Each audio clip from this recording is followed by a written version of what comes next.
Hello. We're going to look at some focus on the shoulders and the upper body in this session. So we're going to look at puppy pose, which is something that I bring a lot into our practice, so I'm sure you'll be familiar with it. But let's look at some variations that we can do to really focus it on the shoulder opening rather than taking it into the back bend variety. Okay, so as always, let's start. We're going to start without any props first, and then I'll show you some variations. So toes right at the back of your mat, find your horse stance, all fours.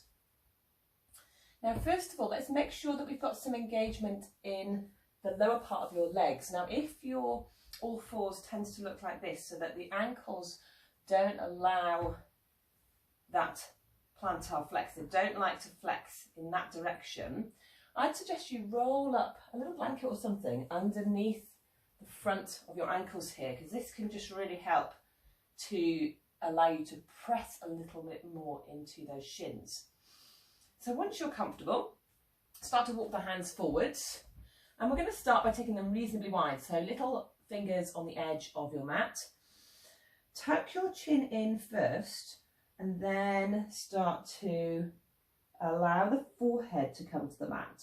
So we're not trying to get the full deep pose where the chest comes to the mat, just where the forehead comes to the mat.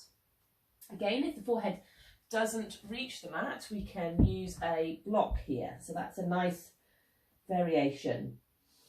So once you're here, we're seeking to externally rotate those shoulders and see if we can drop down onto the forearms.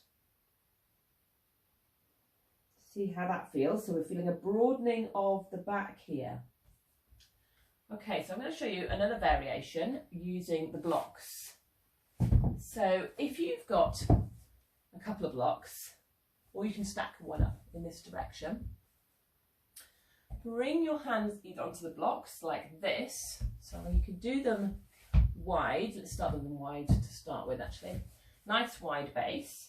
And we'll do exactly the same thing. So by raising the arms, we're getting deeper into the shoulders. So keep your forehead down still, so your chin is ever so slightly tucked to lengthen through the spine. So rather than pressing down with the chest too much, think about opening through the shoulders, maybe taking the elbows again slightly downwards towards the mat.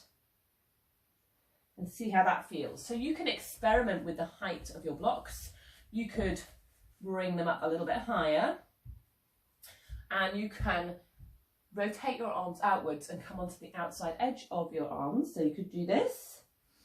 This might feel quite good. This is getting into the neck muscles as well as those upper shoulder and back muscles.